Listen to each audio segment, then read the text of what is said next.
I'm just gonna warn you guys, this game is really weird. It was announced a little ways back by Capcom, and this day one Game Pass title that's also available on Steam for 60 bucks promises to offer a very unique co-op gameplay experience. So from the time that you boot up the game, you're gonna see that you are playing as a human inside of a mech suit. And while initially it might seem underwhelming, there's actually a lot of different suits available. Different assault types, there's also tank types, support types, all depending on your playstyle, and these can be swapped in-game without having to do any sort of extra loading. You just hop out of the suit, you see the little thing ticking up in the bottom right, now it's available, tap Z, and then I hop into my new suit, and boom, totally different moveset, different abilities, everything. It's really fluid, and I gotta give them credit for that.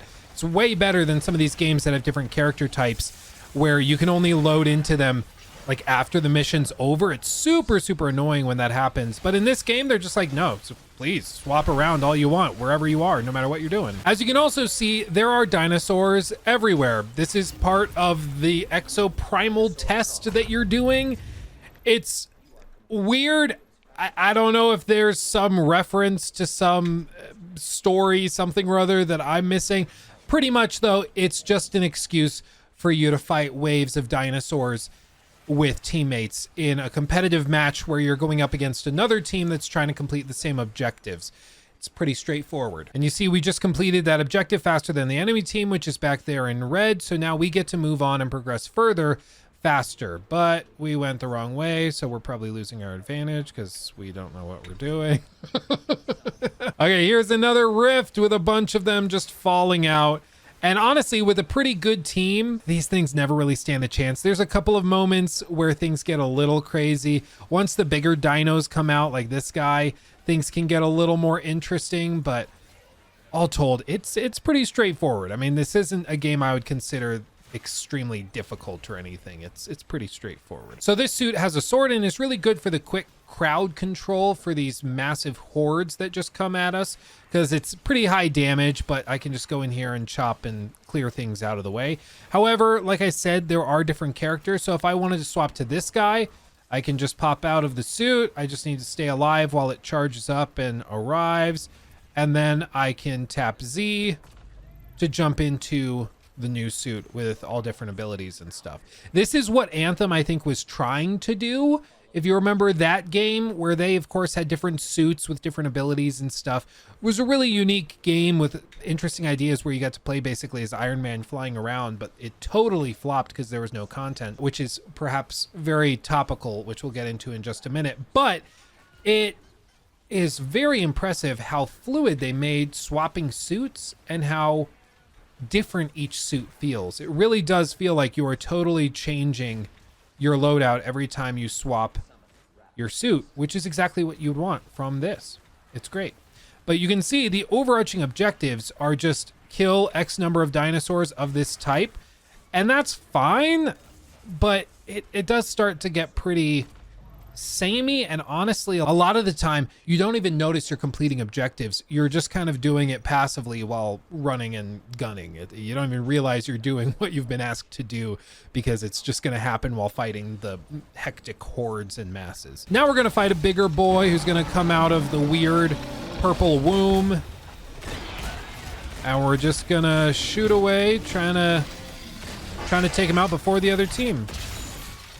That kind of did a little something. They do have weak spots. So on this guy, his head gives bonus damage, but it's not a lot more, so it's not that crucial that you hit it, but it definitely helps. Okay, and in this final mode, we go and transfer a data cube, but you can see the other team is already 18% of the way there.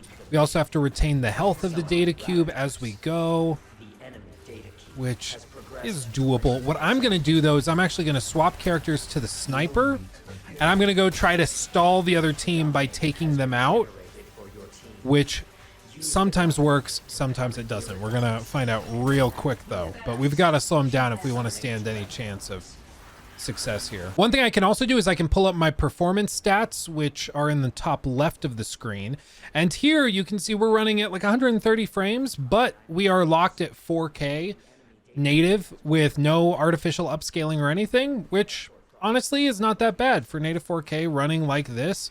I'll take it. Oh, I got. Oh, and my team's dying too. Okay, I'm gonna go healer mode and try to help them. I don't think I'm gonna be able to slow them down by myself. My team's my team's not doing very well at all. I think we're just lost, boys and girls. I think it's over, but what are you gonna do? But if you look at the performance stats, it's really not bad. And it's one thing I've noticed. The game seems to be pretty well optimized, all things considered, which is refreshing. We've had a handful. Oh God, did I get him up in time? I did, but I died in the process. Fight for me, avenge me. But I mean, it seems to be pretty polished. They worked on it. They refined it. No networking issues that I've had other than some slower login times, but I am playing this before the official launch. So I'm only playing with other early access participants, to be completely fair. And you see, so they arrived at the final destination and now it's just uploading all of the data to the final objective. So we can technically stall them there, but we have to do that while also moving our objective forward, which is going to be quite difficult. And I highly doubt we're going to be able to pull off. Yeah. I think that's it, boys and girls. I know I've said that like 5 times, but it's because the game's been over for a minute. We kind of blew it early on. But all told, not a bad gameplay loop. It's relatively interesting. I could see myself playing this for a handful of hours. However, the question is long-term support, long-term enjoyment by way of content that's actually here. So let's look a little bit at how much meat is actually on this bone. But first, I want to shout out the sponsor of this video that helps make all of these videos happen, Apex Gaming PCs. I partnered up with Apex Gaming PCs because they are some of the best in the business at assembling quality computers at an affordable price with a care and dedication to quality and detail that you just frankly don't see with other companies that are building PCs like this. And yes, I do believe in their product and service because my gaming PC that this game is running on right now was assembled and built by Apex Gaming PCs. I literally put my money where my mouth is. If you follow the link in the description or in the pinned comment, you can go to one of our starter kits and then from there go customize this PC and change out whatever you want. If you want to swap out the graphics card for something else going all the way to a 4090, you can do that. If you want to swap it around and maybe add speakers, microphones, keyboards, swap out the power supply for long-term upgrade viability, things like that, you do it all here.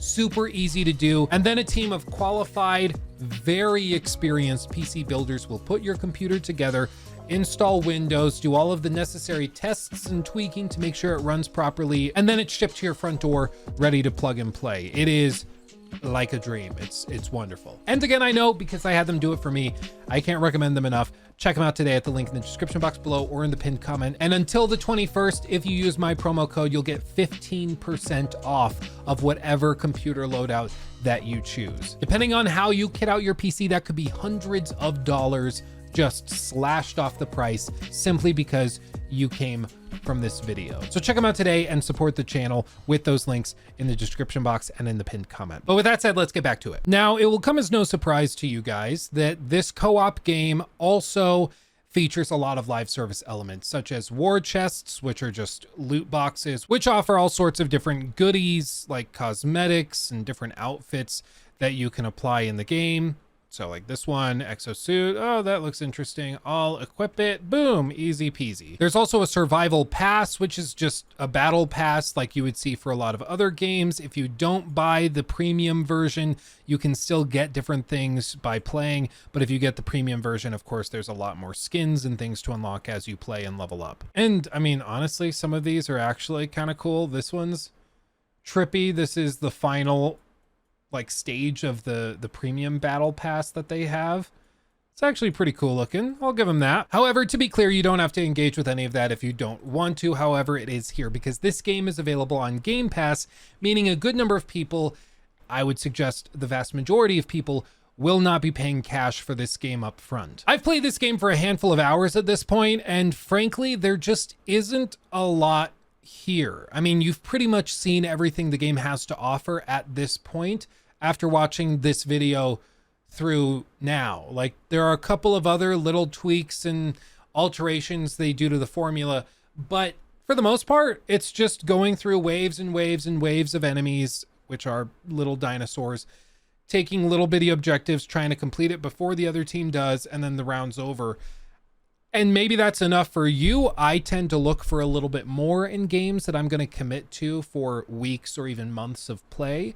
So for me, there's just not a lot of meat on the bone. However, for some other players that have a higher tolerance for really repetitive gameplay loops, it might be totally fine, to be completely clear. The other thing is that every round starts with the same long intro of this AI Leviathan character talking to you and just rambling, and you have to sit through it. And then eventually he shuts up and you can progress into the round, but there's like a solid 60 to 120 seconds between when you click start matchmaking and when you actually go into the game. It's pretty aggressive. You see, now we finally load in and it's going to take a little bit. Then there's a cooldown before the game actually starts. And now we're going. It's a little slower than I would like, but again, maybe that's fixed at launch with more players and stuff like that. I don't know. And so while I think what is here is fine, like it can be fun, I just don't know how you're going to get hundreds of hours or even dozens of hours out of this. Like, maybe I'm just a bad gamer or something, but I just don't see the long-term hook here. I don't know if it's just me, but there's just a cool concept, but it hasn't really been fleshed out into a full idea of a game that I think lasts hundreds and hundreds of hours. However, on Game Pass, I think that this is much more reasonably worth a try, because maybe you are one of the people where you play this and you're like, there's just something about it that clicks with me, and I just want to lose hundreds of hours here, and I'm going to be obsessed with this until I complete the battle pass and all of that. Maybe you are that person, in which case, yeah, this is perfect for you. You should definitely try it. And thankfully, it's on Game Pass. So if you're already paying for Game Pass for the $10 or I think it's 11 now, or like 16, 17 bucks a month for the ultimate version, you can just download it, give it a shot, and if you get an hour of enjoyment out of it, awesome. If you get 20, even better. But I will say the fluidity of the mechs and suits is just wild. You really do have to give them credit. This is running, my understanding is, in the Resident Evil engine, and considering that, the gunplay is actually shockingly good, and the movement's super fluid, the network code seems really, really solid. Like, Capcom has done a really good job. I'm just not sure if there's enough of an idea here to back up like a long-term live service game that you spend hundreds and hundreds of hours playing, you know? Oh, baby, that was tasty. Dude, this grenade is pretty OP. I'm just gonna be real with you. It's pretty crazy how much damage this thing does to everything in its vicinity. It's wild. And I've played with all of the characters, with like the tanks and everything. I've experimented with all of them, and still, it's aggressively powerful. It's kind of crazy. Use the Dominator to commandeer a dinosaur. Okay, so this is cool. He just picked up the Dominator, which is on his back now. You can see it there. But what that is it allows him to basically take the form of a dinosaur and go attack the other team, which, again, is just outrageous. It's a ridiculous concept, but it's kind of fun. You can just go in there, stomp with a couple of basic moves, and try to slow them down. But you're going to see the other team has the same exact thing, and so we're going to be dealing with another big dinosaur coming at us here in just a minute as well.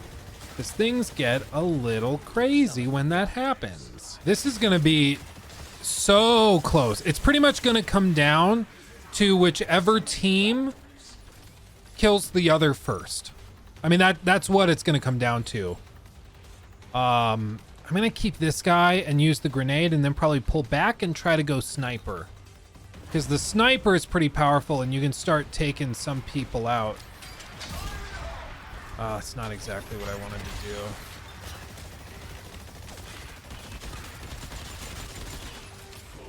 See that? Yeah, that's what I'm gonna do. They're standing pretty still. I don't think that they're aware that I can go all snipey mode. And you're gonna see, if I can land these shots, you can deal some pretty nasty damage quick. There's the other dinosaur, you see? Oh God, no. Oh, okay, I think for this, I gotta go back to him. Oh man, we're a little ahead now. We're a little bit ahead now. We might be able to pull it off. You see, like, the core concept is fun in small bursts. Like, this isn't bad. Oh no, they blew up our data key. Okay, now we're actually legitimately screwed. Oh baby, we did it. Okay, that was like actually a little crazy. So I think there is fun to be had, especially when there's two teams that are evenly matched. You can have a good time. But whether you're gonna get dozens or hundreds of hours out of it, I'm very, very skeptical of that. But the great thing is it's available on Game Pass day one. So you can just download it and try it. Let me know what you thought of Exoprimal in the comment section below. Let me know if you are gonna be checking it out yourself. I am probably gonna play it a little bit more this weekend, but I don't know. I'm open to it winning me over even more. But as of right now, I'm kind of like, eh. But anyway, thank you so much for watching. I love you all. Hugs and kisses. Bye-bye.